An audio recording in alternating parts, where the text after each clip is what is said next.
78-year-old female who seems to be otherwise healthy, who presents with an initial lymph node that can be palpated, and on physical exam has a palpable spleen. The blood counts show an elevated white blood cell count with a lymphocyte predominance, and the patient is mildly anemic with a hemoglobin of 10.4. No evidence of thrombocytopenia with a platelet count of 150. And the patient had a standard workup for chronic lymphocytic leukemia, which confirmed this diagnosis based on the flow cytometry. We evaluate for the typical markers, those being CD5, CD19, and CD23. And typically we look for light chain restriction to show clonality.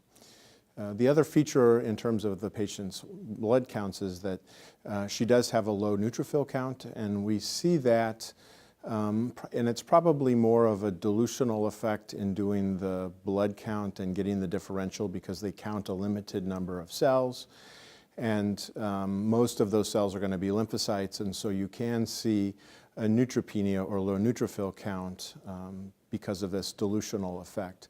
The patient doesn't have the same risk for infection as an individual who, for example, has had chemotherapy and has neutropenia because of recent chemotherapy. In terms of prognostic factors that were evaluated for the patient has had beta-2 microglobulin, and that's slightly elevated. We see that in older patients, particularly because there is some renal insufficiency in those individuals, and that tends to raise the beta-2 microglobulin. And other features include FISH, which evaluates for cytogenetic abnormalities, specific cytogenetic abnormalities, and in this patient, the patient has trisomy 12.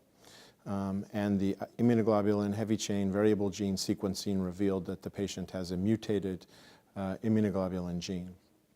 And we'll discuss the implications and ramifications of those features, I believe, as we go through the case. So the patient has a diagnosis of CLL. Bone marrow involvement is always present, and so the patient had a bone marrow. You don't need a bone marrow to get the diagnosis of CLL because they typically have an elevated white blood cell count, and the testing, including the prognostic testing, can be done on the blood. So we don't require a bone marrow for diagnosis or prognostic evaluation. The features of this patient that make me think that they are headed towards treatment and will need treatment relatively soon, or the feature, there is one particular feature for this patient, and that is the hemoglobin. We usually use a hemoglobin of 10, or I usually use a hemoglobin of 10 to initiate therapy. This patient had a hemoglobin of 10.4. In terms of our staging that we use, particularly the Rye staging system, this patient had a hemoglobin of less than 11, which makes this patient have a Rye stage 3 disease, which is a higher risk category.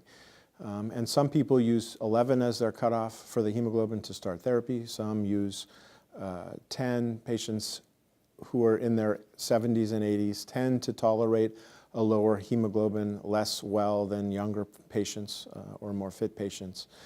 So this patient, if you use the strict criteria, is approaching treatment, maybe today doesn't need treatment, but is going to need treatment relatively soon, and I don't see any benefit to waiting until this patient's hemoglobin drops to below 10 to start treatment. In terms of other testing that I would recommend on this patient and other patients who are evaluated and one is considering treatment, the one missing piece of information for this particular case is mutation analysis for TP53. So TP53 is the gene that's located at 17p, or located on the short arm of chromosome 17. While this patient had FISH and was evaluated for presence of 17p deletion and didn't have that abnormality, the patient could still have a mutation in TP53, and that has clinical implications and is useful and important information that we should have. So I would add that to the initial workup for this patient. This patient proceeded and was initiated on treatment, and the treatment that this patient received was ibrutinib-based therapy, and the patient achieved a response.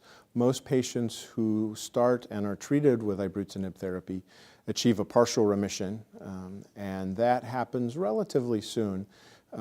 Complete responses are uncommon, but become more common as patients stay on treatment, and that usually takes several years to occur. So the complete remission rate for a group of patients treated with ibrutinib is relatively low after 1 year on treatment, but it rises and is upwards of 25 to 30% after 3 years on treatment. So initially responses, most patients get a response, most responses are partial responses. Patients remain on treatment to maintain their response, and their response can deepen.